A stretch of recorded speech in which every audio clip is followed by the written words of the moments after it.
The chair wishes to mark the return to the chamber of our dear friend and colleague from Louisiana, Mr. Steve Scalise.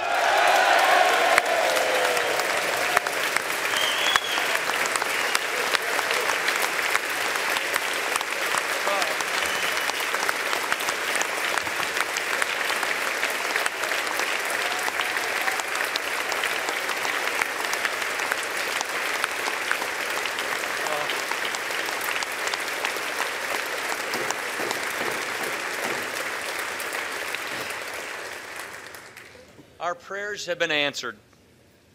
His bravery and his family's strength have been such an inspiration to this House and to the people it serves. America is grateful for this moment. The chair now proudly asks, for what purpose does the gentleman from Louisiana seek recognition? To speak out of order, Mr. Speaker.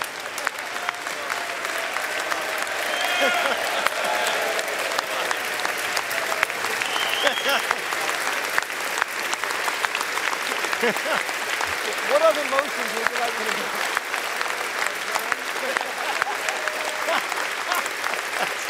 Not the one I'm in. The gentleman is recognized for as much time as he may consume. Wow, thank you, Mr. Speaker. You have no idea how great this feels to be back here at work in the People's House.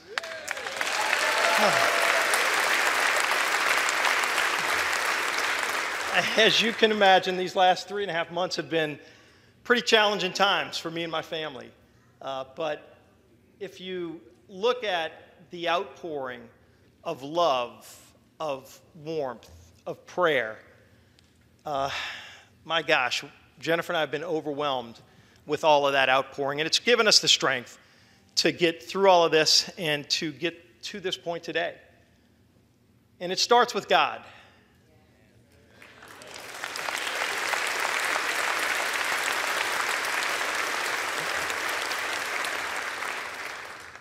When I was laying out on that ball field, the first thing I did once I was down and I couldn't move anymore is I just started to pray. And I will tell you, it gave me an unbelievable sense of calm, knowing that at that point it was in God's hands. But I prayed for very specific things. And I will tell you, pretty much every one of those prayers was answered. And they were some pretty challenging prayers I was putting in God's hands. But he really did deliver for me and my family. And it just gives you that renewed faith in understanding that the power of prayer is something that you just cannot underestimate.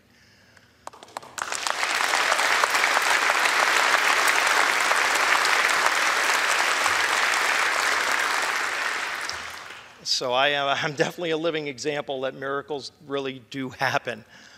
The first place I want to go to thank true angels along the way starts with the United States Capitol Police.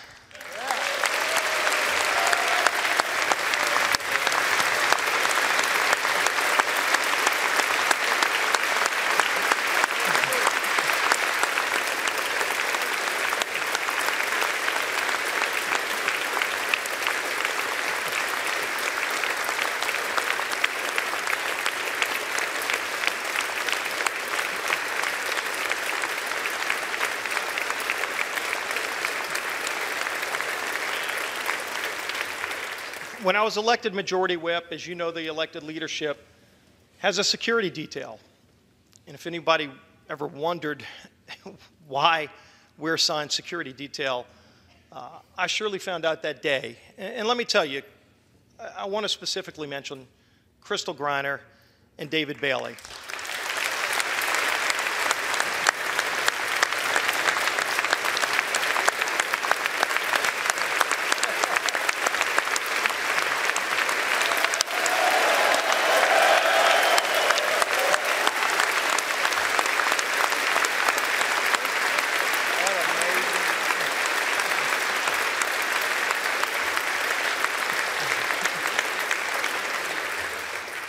Crystal and David were assigned to my security detail that morning.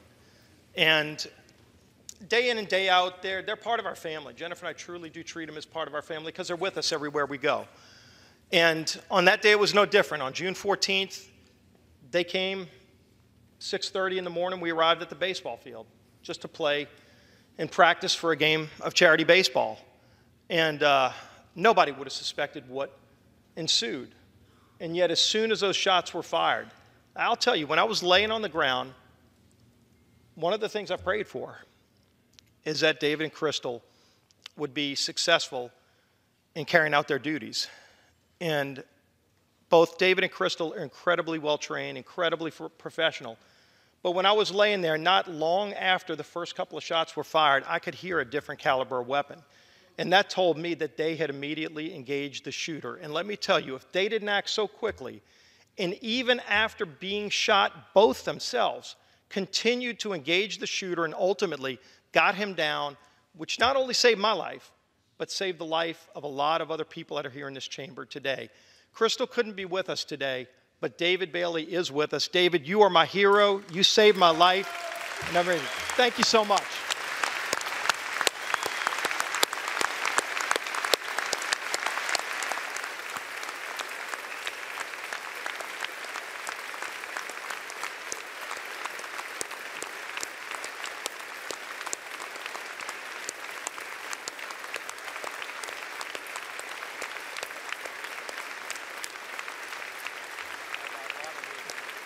Thanks. Tiger blood. I also owes thanks to a lot of the people that were on the field with me. Right after the shooter was down, a lot of my colleagues came and ran to come check on me.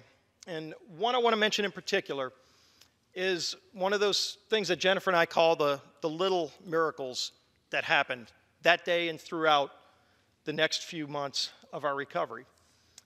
Happened to have Brad Wenstrup on the field that day, and he was one of the first to come to my side.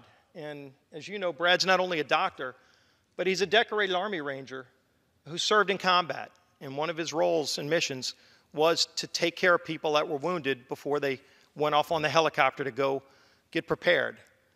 Who would have thought that God would have put Brad out there on that field with me, because the tourniquet he applied, many will tell you, saved my life so that I could actually make it to the hospital in time with all the blood loss. So Brad, where are you at?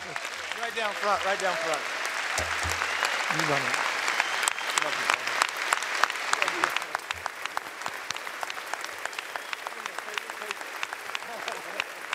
I'm glad I made it back to it.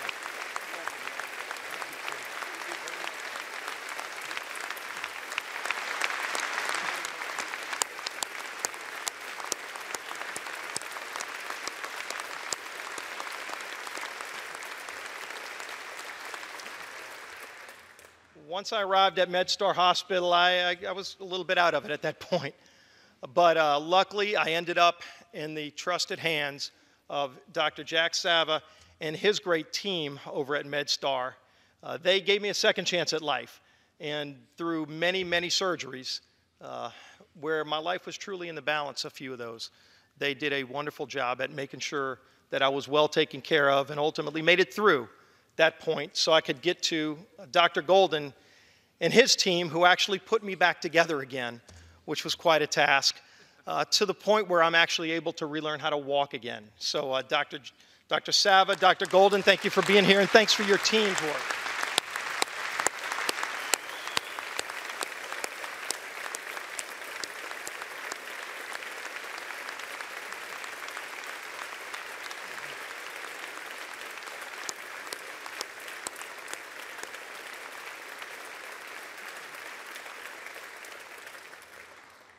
Above all else, I want to thank my lovely wife, Jennifer.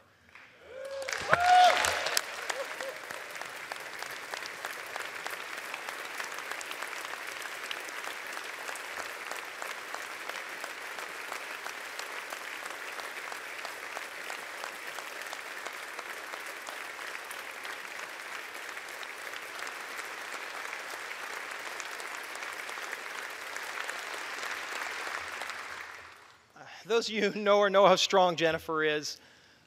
She's an incredibly warm and loving wife, and she's an incredible mother to our children. And somehow, through the late nights and the surgeries and all the other things, she managed to hold our family together, to make sure that Harrison and Madison were cared for as well.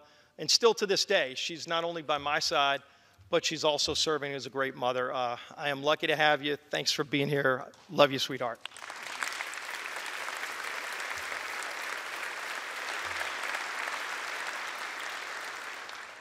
And while it's been a challenging time for my family, the thing that really overwhelmed us from the start was the outpouring of love and warmth and prayers.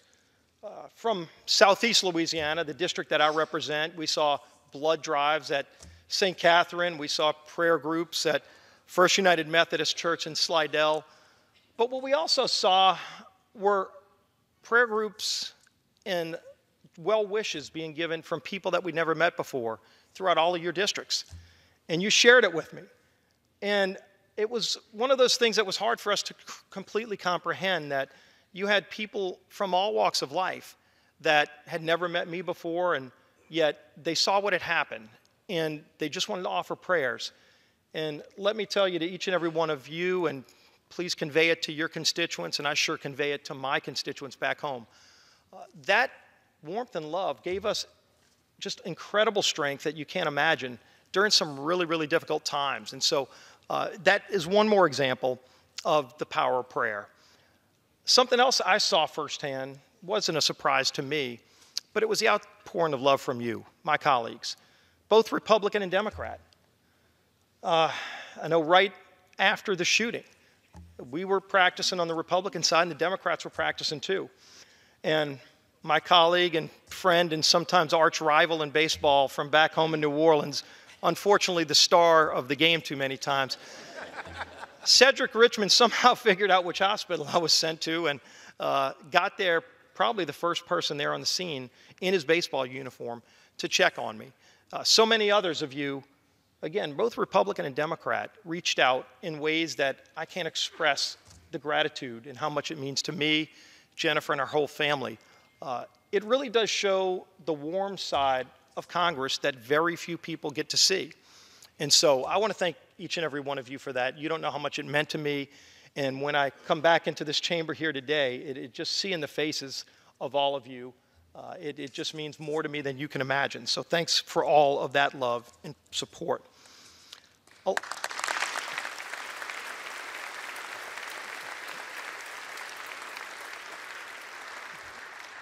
A lot of people ask, did this event change you? And I think those of you who know me know I'm an optimistic person. I'm just a fun-loving person. I'm from South Louisiana, and we believe you work hard and you play hard, and joie de vivre. Is an event like this going to really change that? And the first thing I can tell you is, yes, it changed me, but not in the ways you might think. It's only strengthened my faith in God, and it's really crystallized what shows up as the goodness in people. I got to see that goodness in people. And so while some people might focus on a tragic event and an evil act, to me, all I remember are the thousands of acts of kindness and love and warmth that came out of this and kept me going through all of it. And again, just re-emphasize just how wonderful most people are and how much compassion there is out there. And finally, I want to talk about something that I guess hit me and probably struck me more than anything that I was not expecting, and that was the outpouring of love and support from world leaders. People I've met and have known, Benjamin Netanyahu and I have had some incredible conversations from the hospital. Theresa May reached out. King Abdullah of Jordan, who so many of us have met, reached out. But other world leaders also reached out. People I had never met before. And that touched me in a different way, because each and every one of us, we come here and we fight for the things that we believe in. I have passionate beliefs.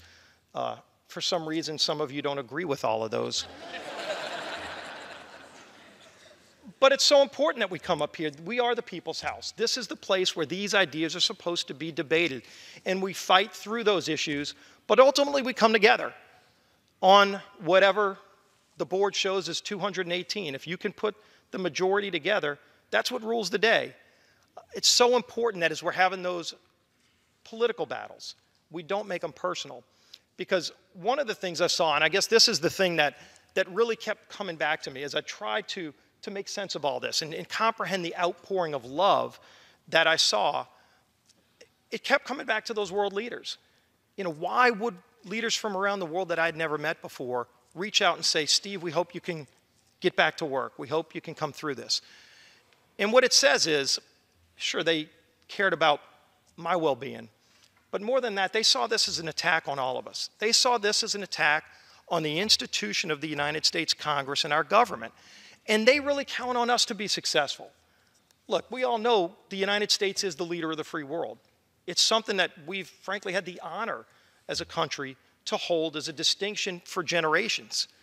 And yet, when you look at that title, what it really means is that there are people all around the world that want freedom, maybe that have freedom, but they know the United States being strong is critical to the rest of the world having the opportunity for freedom. And